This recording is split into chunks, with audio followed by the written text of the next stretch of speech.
My name is Alexander McGrath, commonly known as Andre. Welcome to my masterclass.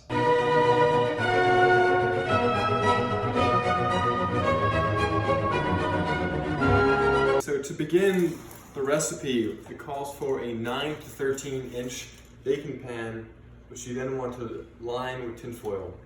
But you gotta be careful because you want to leave a 4-inch overhang on the sides. That way when you remove the content, it doesn't crumble and break. After you've done that, you can soften it with butter, use some kind of canola oil to spray it, keep it moist and lubricated. Next, you want to take 2 packets of graham crackers. And then you want to put them, if you don't have a food processor, which I don't, you want to put them in a plastic bag, Ziploc bag. And then once you empty the graham crackers in, you take a rolling pin and roll the rolling pin out and to break it up into small little bits. This is a great way of releasing tension and it is oddly satisfying. Okay, so I've went ahead and I've already done that for you guys. Then in a large container, you will take said contents and put it in. 2 sticks of unsalted butter, a 1/4 of a cup of sugar, and I like to do an 1/8 of a cup of sea salt. I really like the texture of sea salt. With dessert, I think it goes a long way. Gives a nice contrast. And you pretty much just want, at this point, you just want to stir it around and make it look like wet sand. You're going to want to take some more melted butter, put that on the pan. And okay, before you go any further, this step's really important. You want to take a 1/2 cup of the crumbs and set it aside for later.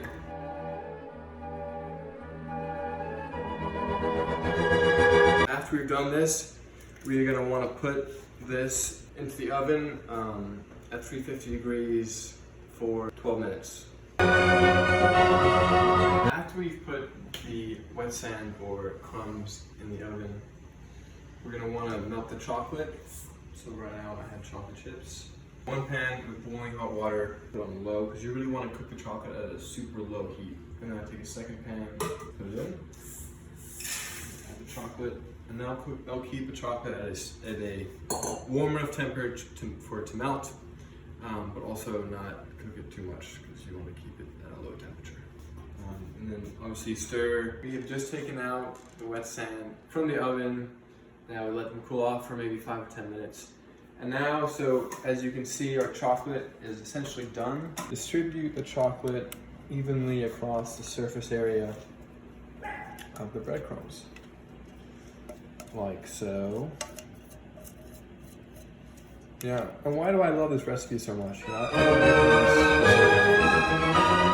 probably about 7 years or 8 years. The reason being is because this is super delicious. It's pretty easy to make, peanuts minimal.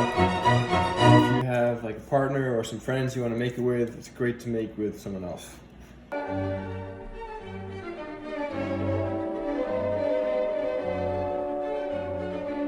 We want to add marshmallows.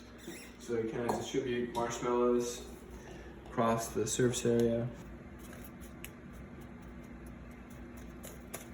Once we've done that, and we feel good about it, we then want to add our 1/2 cup reserve of breadcrumbs. Now for this one, a little trick of the trade of the culinary world is you want to really, when you distribute the breadcrumbs, you want to bring it at a high level. That way you cover the most as possible. Instead of concentrating in just one area, you kind of want to distribute it everywhere. Like so. We're going to want to broil this for about 5 to 10 minutes. Keep in mind that you don't want to overcook it, so just keep an eye on it.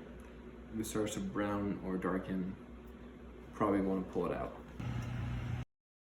As you can see, I made a mistake and now it is burning. So, you know, you don't want this. This, not a good job. That's okay. I'm not starting over. I don't have enough ingredients to make another one of these, so cut. Take 2. So we're about done with the broiling. So that's what it looks like. You know, I probably left it in a little longer than I should. But yeah, the texture will be nice, crispy, firm. You have a nice combination of the breadcrumbs along with the marshmallows and the chocolate. A really great texture. And I think everyone will enjoy it, right? Like, unless you have certain allergies, but then if you have allergies, probably find an alternative recipe. But this one is a good recipe. Recommend to all of you. Once again, thank you for watching my masterclass. Stay spicy, guys.